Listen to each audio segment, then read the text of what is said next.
2023 é um ano de muitos e importantes centenários na literatura portuguesa.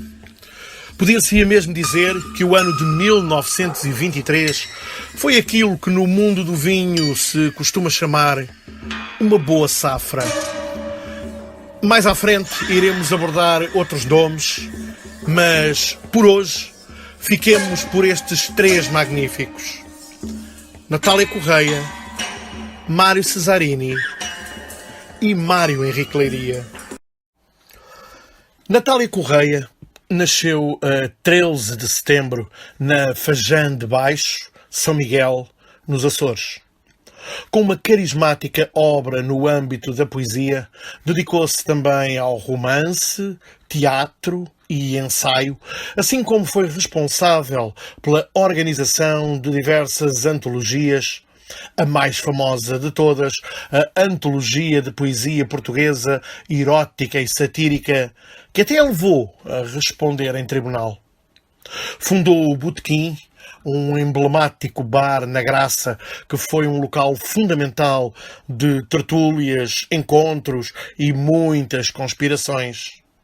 Figura eminentemente interventiva, foi igualmente deputada à Assembleia da República, onde protagonizou episódios inesquecíveis, como o debate sobre o aborto ou a recepção à deputada independente italiana Cicciolina, igualmente atriz de filmes pornográficos. Também em sua casa e dos amigos eram habituais as tertúlias e saraus literários e musicais, com figuras gradas da cultura. Um magnífico disco registou uma dessas ocasiões na casa de Amália Rodrigues, juntando a fadista, Natália Correia e Vinícius de Moraes.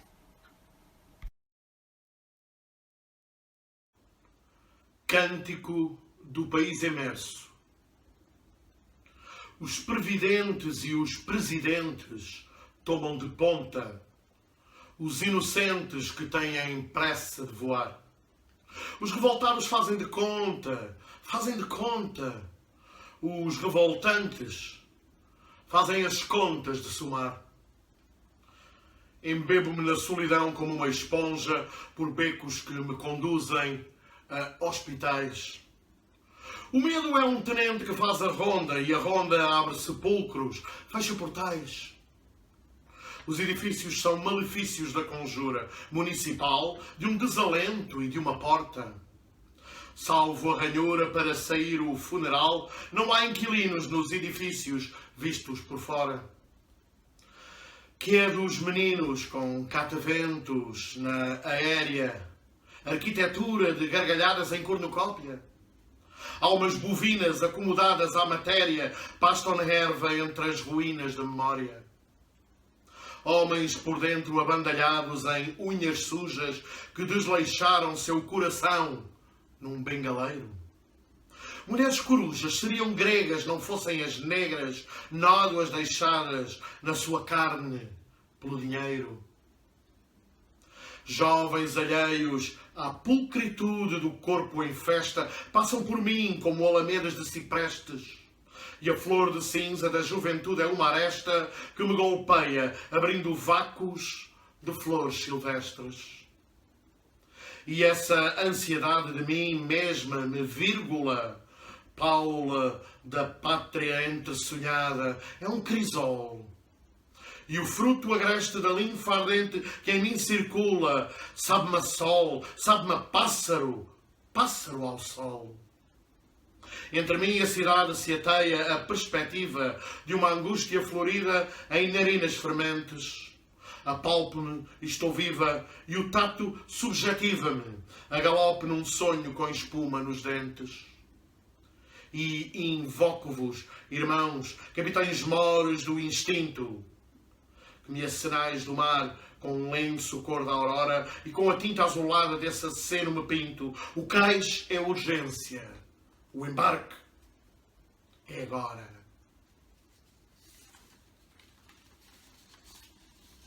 Ou então, este outro, comunicação. Como um poente congestionado de vagalumes irreais, é o sete estrelo desenfreado, rosa de chamas descomunais.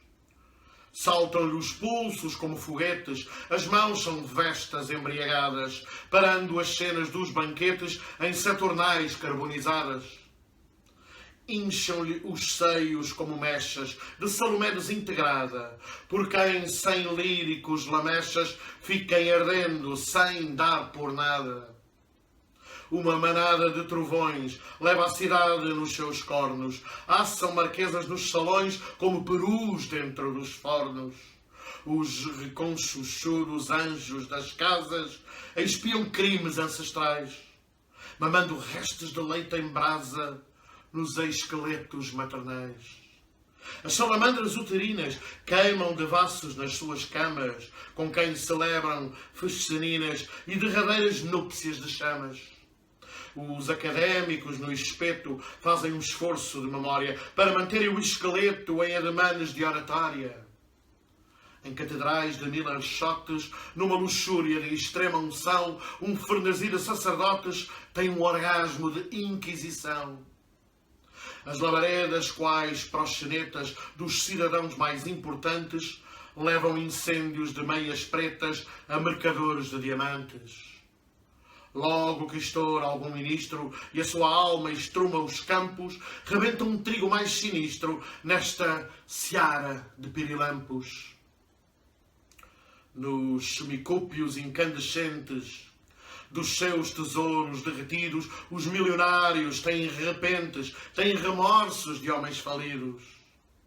E um desejado de lua nova, noivo da pátria, vem finalmente buscar a noiva para a sua cova e dá-lhe a morte como presente.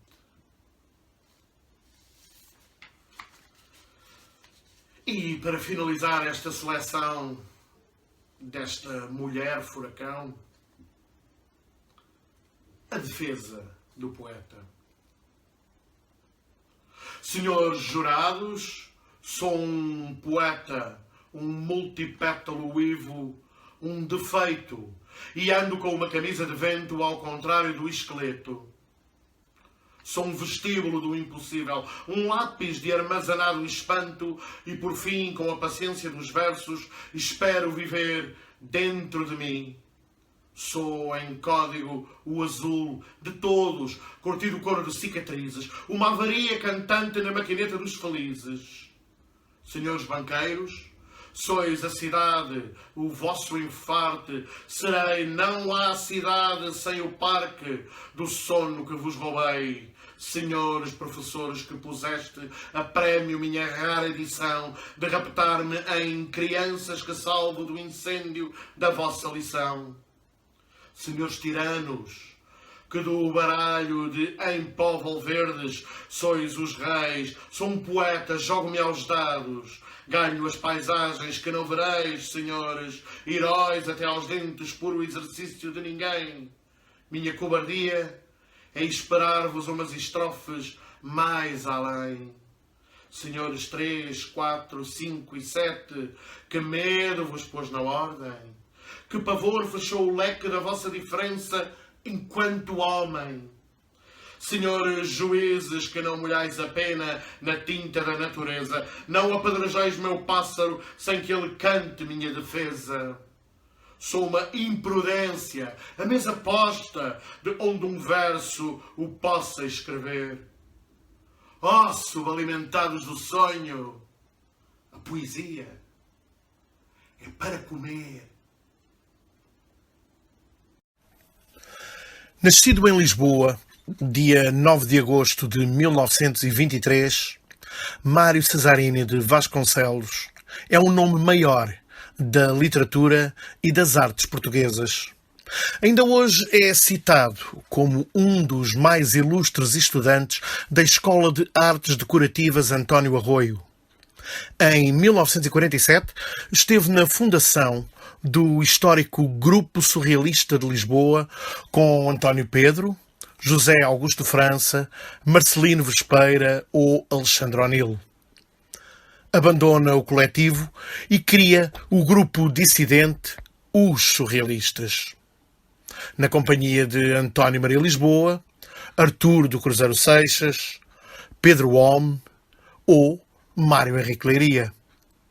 A primeira exposição deste novo grupo é de 1949.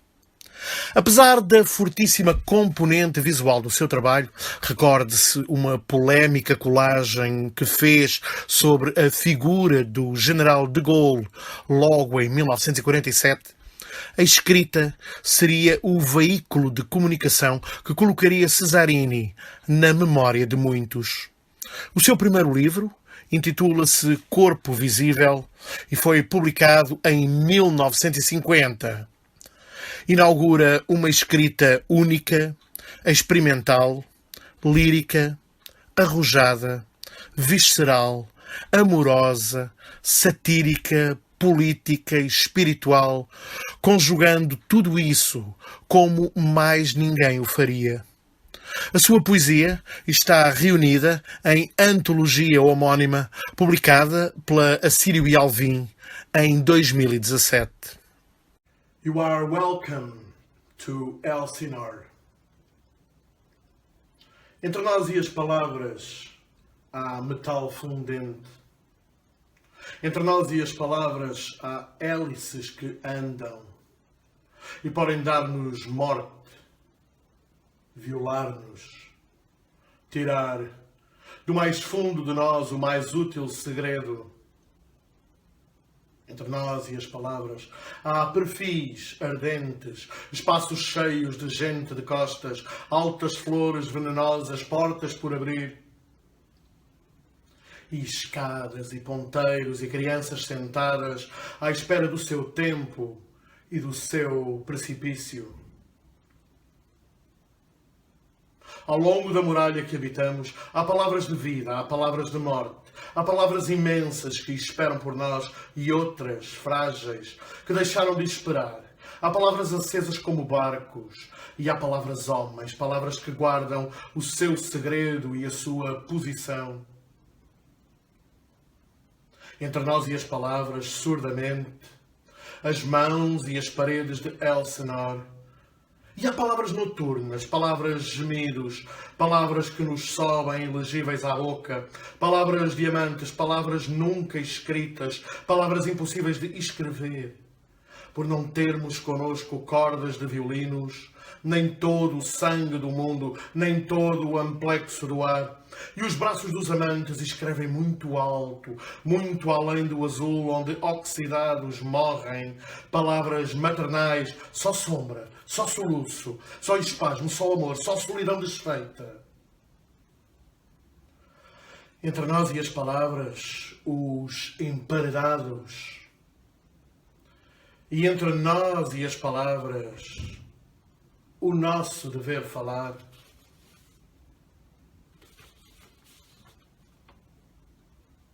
Homenagem a Cesário Verde. Aos pés do burro que olhava para o mar, depois do bolo rei, comeram-se sardinhas. Com as sardinhas, um pouco de goiabada e depois do pudim, para um último cigarro, um feijão branco em sangue e rolas cozidas. Pouco depois, cada qual procurou, com cada um, o poente que convinha. Chegou a noite e foram todos para casa ler Cesário Verde, que ainda há passeios, ainda há poetas cá no país.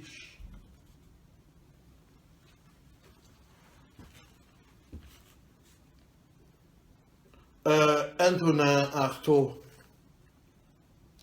Haverá gente com nomes que lhes caiam bem? Não assim eu. De cada vez que alguém me chama Mário, de cada vez que alguém me chama Cesarini, de cada vez que alguém me chama de Vasconcelos, sucede em mim uma contração com os dentes, há contra mim uma imposição violenta, uma cutilada atroz, porque atrozmente desleal. Como assim, Mário? Como assim, Cesarini? Como assim, oh meu Deus de Vasconcelos? Porque é que querem fazer passar para o meu corpo uma caricatura a todos os títulos, porca?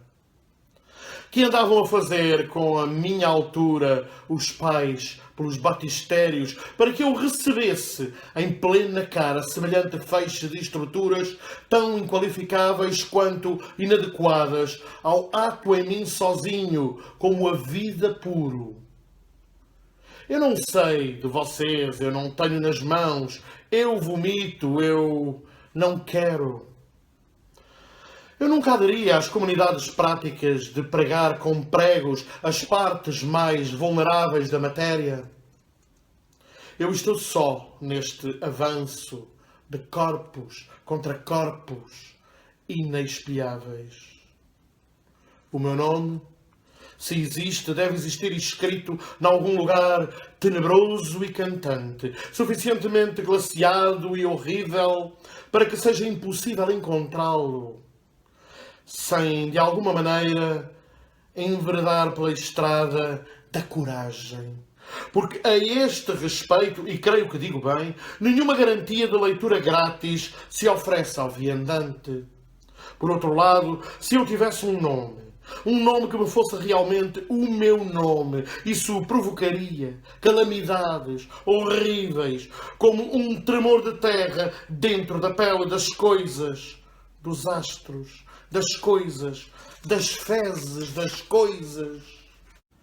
Haverá uma idade para nomes que não estes. Haverá uma idade para nomes puros. Nomes que magnetizem constelações puras.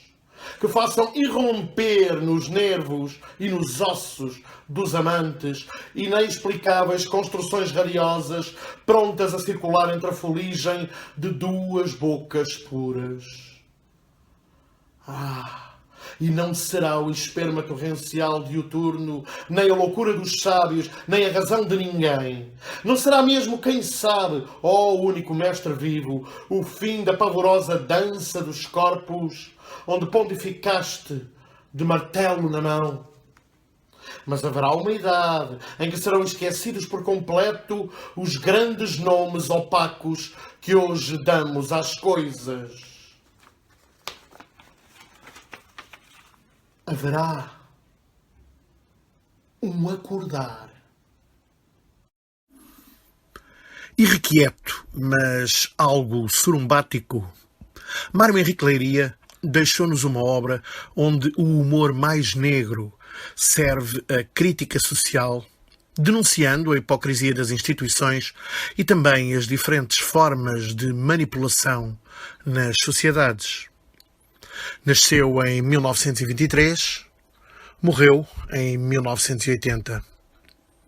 Experimentou muitos registros, da narrativa curta ao poema, do manifesto à banda desenhada, com a sua obra reunida em 4 volumosos livros de considerável dimensão, organizados por Tânia Martuccelli e publicados pela E-Primatur.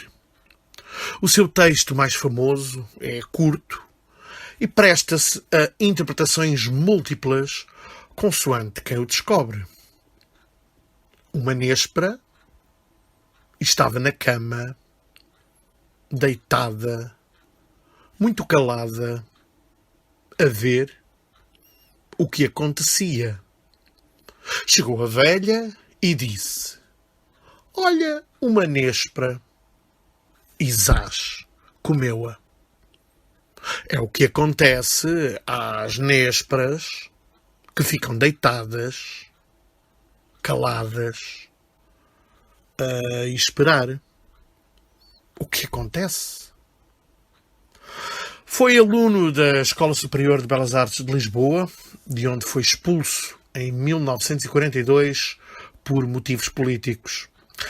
E seria sempre um contestatário, recorrendo à sátira e a uma escrita desafiante para expor contradições e constrangimentos.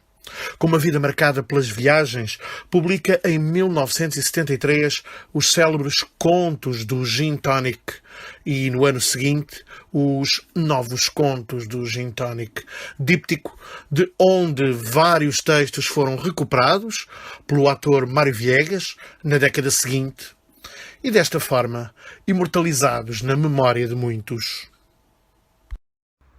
O Menino e o Caixote. Não pode ser, disse o Sr. Sousa ao filho, o Ernestinho, de 8 anos. Mas papai, eu vejo nos filmes, todos têm, afirmou a criança, à procura de uma salvação para aquilo que lhe parecia um desejo certo. Onde é que já se viu um leão em casa? Só nessas fitas idiotas. E além disso, o menino não vê que não há espaço. Para a semana, arranjo-lhe um gato bonito, daqueles que bebem leitinho e fazem miau.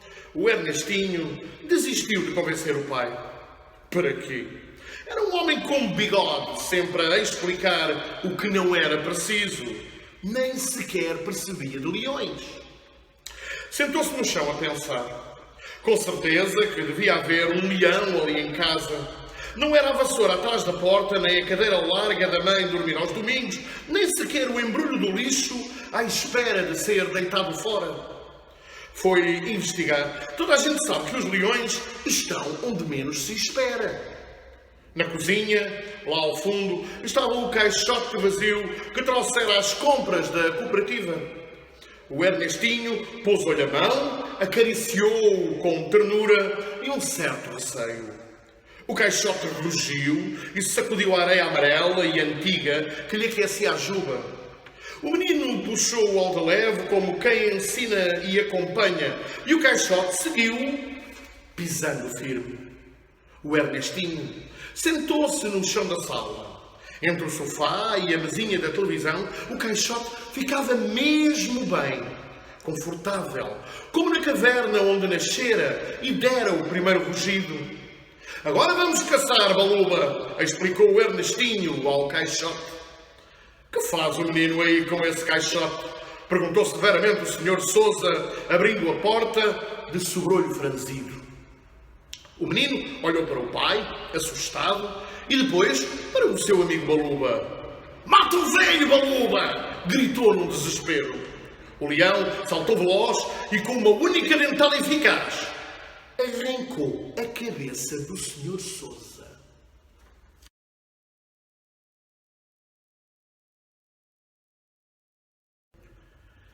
Ternura.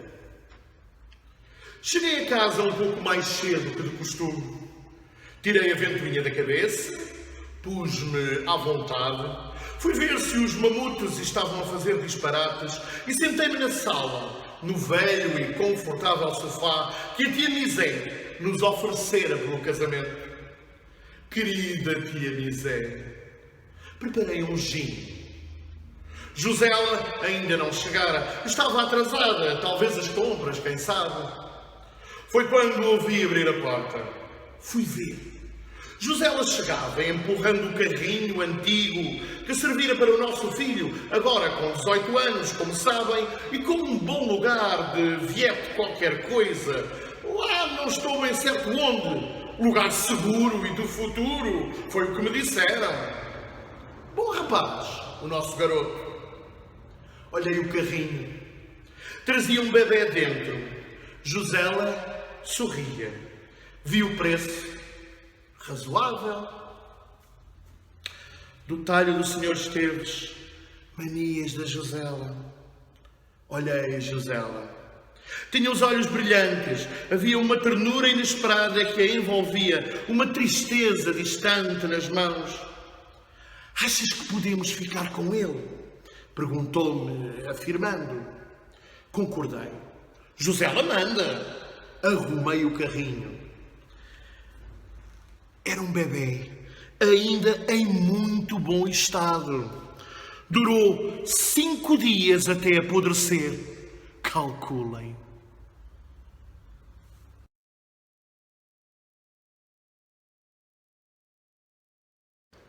Juízo final. Levante-se o réu, gritou solenemente o juiz, levantando-se majestoso. Queira desculpar, parece-me que o réu sou eu, explicou o acusado, levantando-se também. Perdão, confusão minha, retorquiu o juiz, sentando-se um pouco contrafeito. Bem, ora diga-me cá, de que é que o acusam?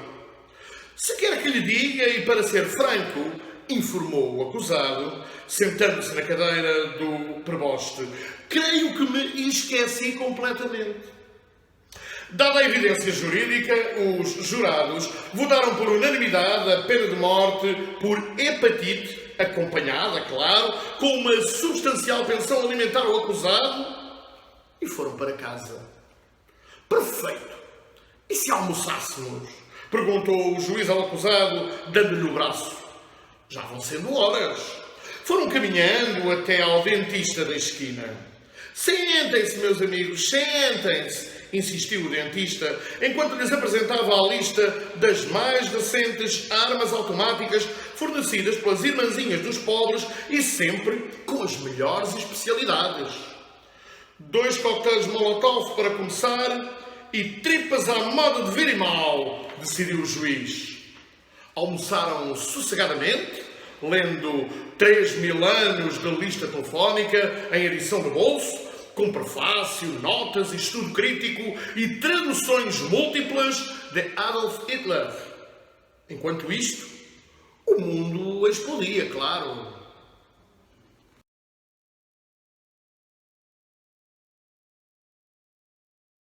Facilidade.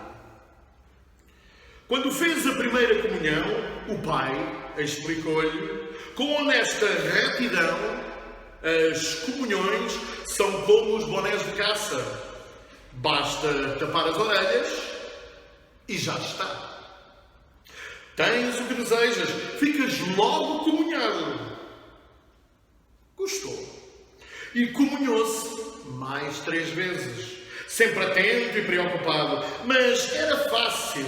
Daí em diante teve a certeza. Bastava tapar as orelhas, era uma beleza. Pronto, orelha protegida e comunhão logo garantida.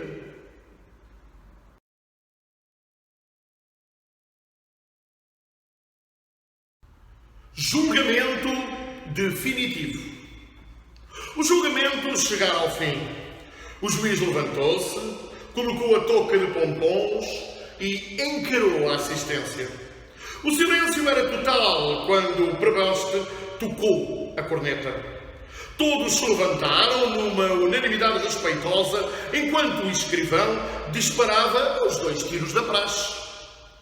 A pequena porta à esquerda da tribuna abriu-se e os acusados entraram, acompanhados pelas vivendeiras e pelos carregadores habituais. O coro na varanda entoou os primeiros acordes do hino e o decano dos arqueiros perfilou-se e içou a bandeira. Ia processar-se a leitura da sentença. O juiz estendeu o documento ao boticário de serviço noturno que fora chamado especialmente. A acusação descritiva foi lida, em primeiro lugar, para descrever a acusação apresentada a favor dos acusados pela comissão de inquérito. Os 3 réus eram elogiados sob reserva por, em local algures, terem exterminado 37 crianças avulsas, 72 mulheres em movimento recalcitrante, 11 velhos não autenticados e 7 cabras suspeitas de espionagem comercial, embora o óbito destas últimas não tivesse sido confirmado pela comissão de inquérito. Também lhes era atribuído o incêndio de 3 aldeias não localizáveis e de 2 cadeiras Luís XV já localizadas, se bem que sem número de catálogo. O preboste tocou a corneta e o escrivão, em sentido, disparou o tiro da praxe. Ia ser lida a decisão final. Os acusados viraram-se para o juiz. As vivandeiras viraram-se para os acusados. Os carregadores viraram-se uns para os outros. O juiz tirou a touca de pompons, pôs o chapéu das circunstâncias sentenciosas e virou-se para o boticário. O boticário prosseguiu a leitura do documento. Verificados os acontecimentos e sendo os mesmos louvados por unanimidade, os acusados sofriam os seguintes benefícios. O primeiro acusado, de boné grande, 21 crianças, 36 mulheres, 7 velhos, 2 aldeias, recebia medalha de ouro. O segundo acusado, de boné pequeno, 10 crianças, 29 mulheres, 3 velhos, 1 aldeia, recebia medalha de prata. O terceiro acusado, sem boné, 6 crianças, 6 mulheres, 1 velho, nenhuma aldeia, mas 2 cadeiras, tinha direito à medalha de bronze. A assistência irrompeu em aplausos frenéticos, com preferência evidente para o segundo acusado, que era da terra. O boticário enrolou o documento e devolveu-o ao juiz, que o entregou ao depositário de secos e molhados. O preboste tocou a corneta e o escrivão, atento, deu os 3 tiros da praxe. As vivendeiras beijaram os acusados. Os carregadores beijaram o boticário. Todos se sentaram. Os acusados subiram ao pódio e saudaram a assistência em sentido e sem rir. O coro, na varanda, entoou os últimos acordes do hino. À noite, depois da marcha triunfal, houve um coquetel molotov comemorativo no Palácio dos Jogos Fabianos, com a presença de todas as altas personalidades do condado. Dizia o juiz aos 3 homenageados: ainda não lhes contei a última do Reboredo, quando o mundo explodiu.